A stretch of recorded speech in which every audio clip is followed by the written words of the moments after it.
이달 20일까지요. 7월 1일부터 7월 20일까지 수출이 1년 전 같은 기간에 비해 15.2%가 감소했다는 거예요. 그러니까 지난 6월 달에 월간 무역 수지가 16개월 만에 잠깐 반짝 흑자 전환을 했지만 그건 잠깐 일시적인 요인이고 다시 또 적자가 누적되고 있다는 겁니다. 그래서 수출 감소 추세가 10개월 연속으로 지금 이달까지 기록될 걸로 보이고 무역 수지도 다시 적자로 돌았을 거다. 내가 여러 번 돌았을 거다 이렇게 말을 했죠.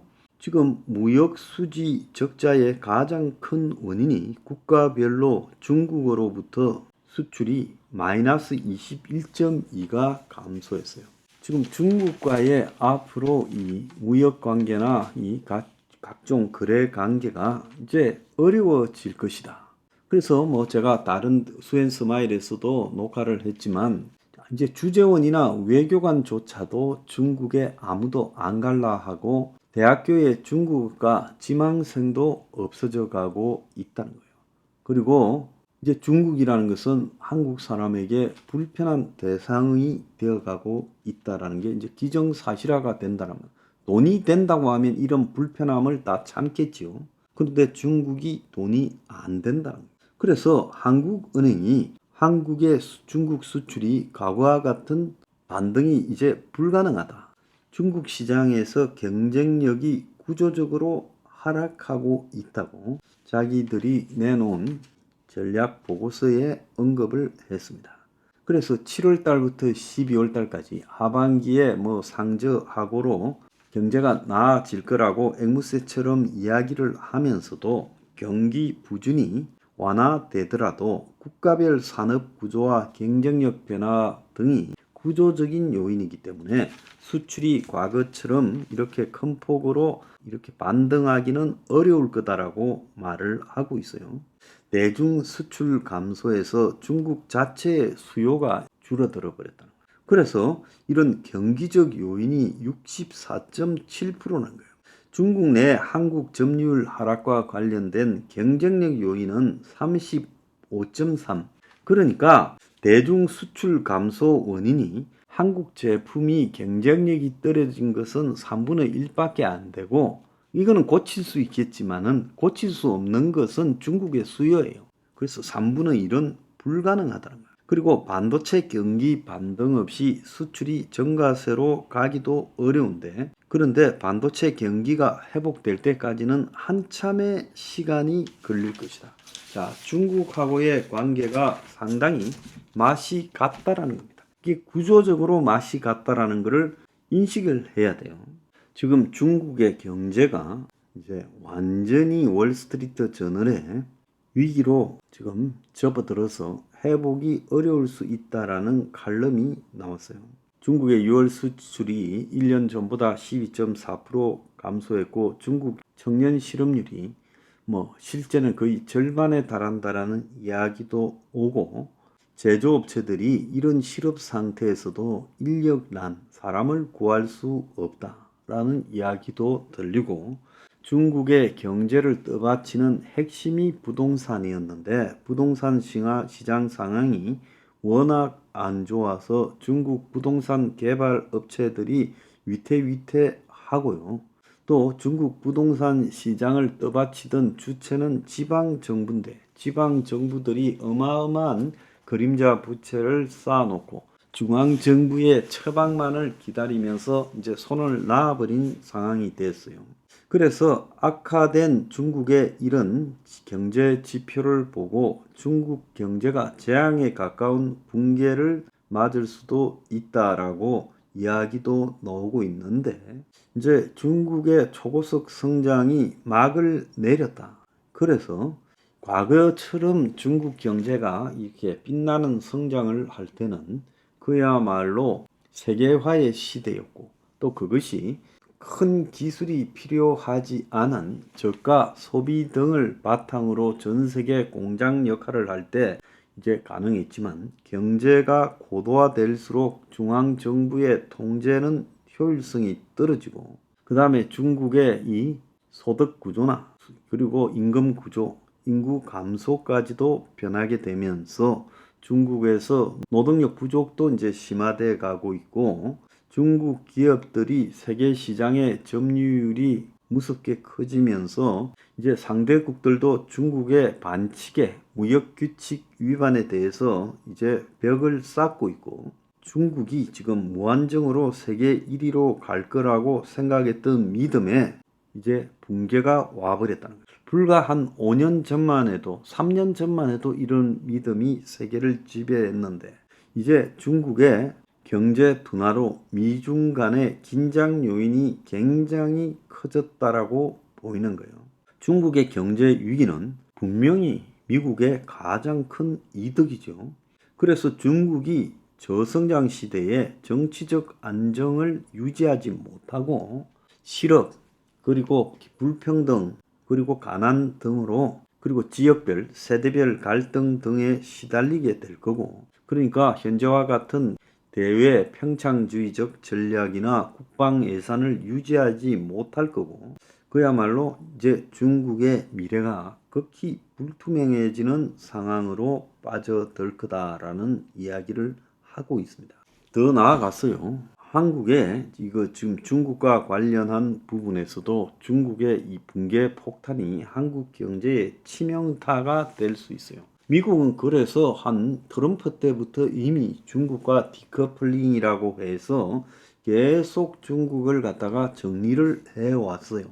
미국의 일부 기업들, 미국의 일부 ICT 기업들이 그런 부분에 반발하면서 입장을 계속 바꿔달라고 미국 정부에 압력을 넣어도, 이런 미국의 정책은 계속 이 정권을 바꾸었어도 트럼프에서 바이든 정권에서도 유지가 되어 오고 있어요. 중국과의 공급 채널에 있어서의 명확한 고립과, 또 서방의 공급 채널을 공유하는 반도체 등 첨단 이 부품 소재 산업의 공급 채널 연대 작전을 갖다가 미국이 계속 써왔어요.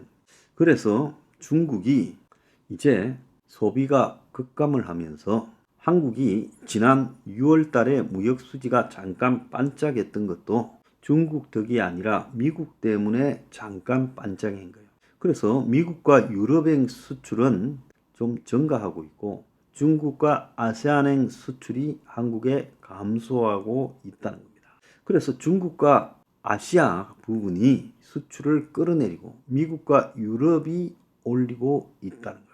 수출 금액 기준으로 올 상반기에 전체 수출에서 미국이 차지하는 비중이 17.9, 중국 19.6과 1.7까지 좁혀졌는데, 올해가 가기 전에 미국 수출이 1위로 오를 거라고 보이는 거예요. 그래서 중국에 기대할 것 없다. 이제 브랜드 쇼링, 우방끼리 교역하자. 이제 그런 것들이 지금 나오고 있는데, 문제는 반도체가 부진했는데 자동차가 지금 굉장히 흥행에 성공했는데, 미국의 자동차 수출 비중이 27.6, 유럽이 19.5, 중국은 1, 아시아는 2.7밖에 안 되는 거예요. 아시아가 전체적으로 4%가 안 되고 있다는 겁니다. 이제 중국하고의 관계에서 반도체를 계속 유지하기는 미국이 점점 통제할 거고, 이제 자동차나 이런 것도 중국하고의 관계에서 거의 끝나는 단계로 접어들고 있어요. 그래서 중국 특수가 사라져 버렸다는 거예요. 자, 여기에 이제 여러 요인이 있지만은 한국의 경쟁력이 떨어져 버렸고, 중국의 지금 부동산이 휘청거리면서 붕괴 상태에 접어들고 있고, 그래서 이 중국의 부동산의 붕괴는요, 결국은 중국 전체의 대차 대조표 불황, 자산 가격이 내려가니까 소비를 줄이고 빚을 갚고 있고, 수요가 그래서 부진해지니 물가가 디플레이션이 되고, 지금 중국이 디플레이션이잖아요. 경기는 침체하고 있는 현상이 정확하게 그걸 반영하고 있는 거예요.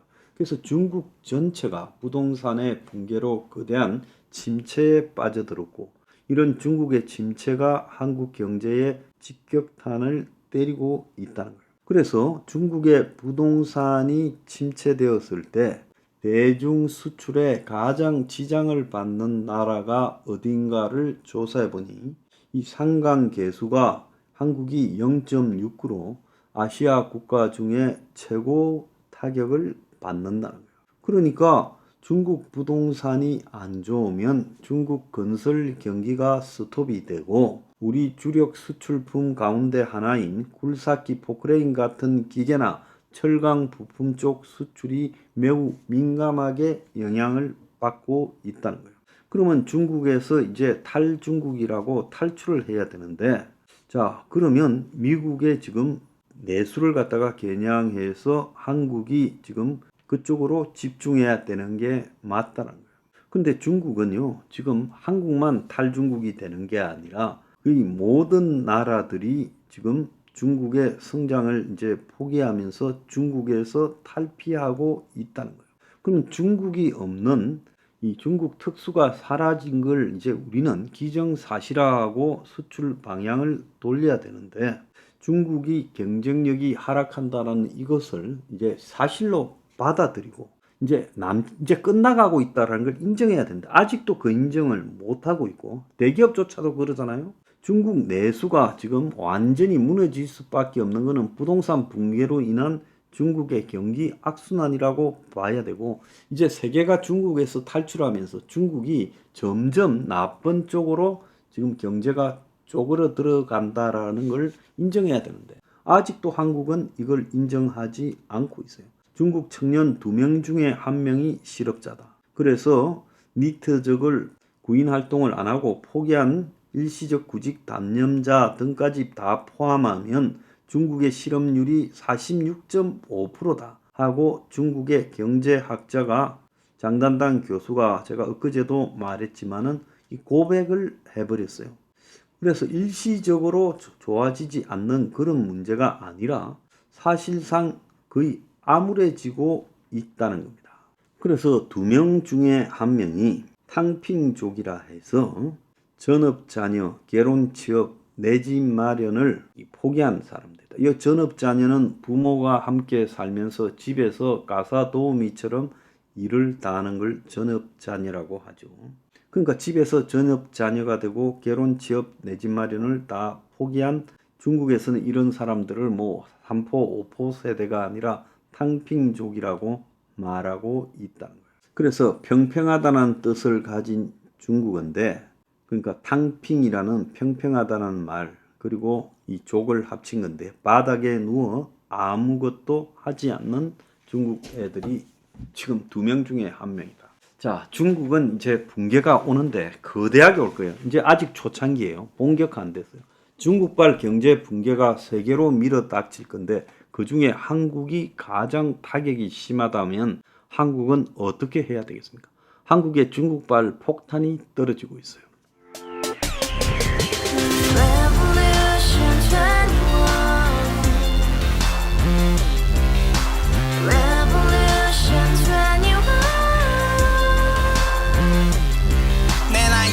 월세 30 코인빚만 300 서울에 온지 벌써 10년 아둥바둥 버텼지만 여전히 난 반지 하에 제왕 곰팡이 연문제약 내 미래는 깡통망통 완전히 폭망 구시원 창문만큼 작아진 내 꿈 연애 결혼 내 집 모든 게 헛꿈 1년 전 떠난 여친 울며 말했지 같이 써봤자 평생 가본 게 꼭꼭꼬라지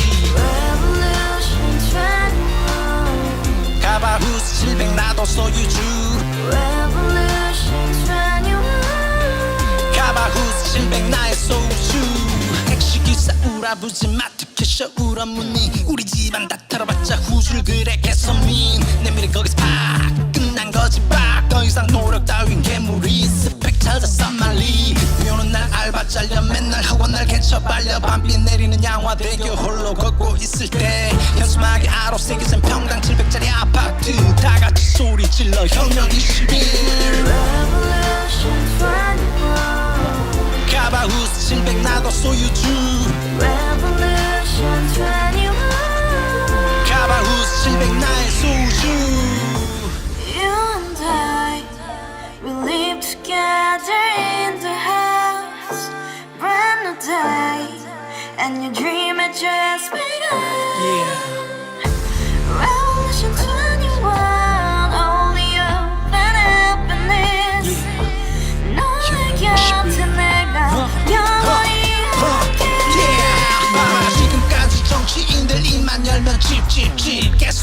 멍멍멍 쳐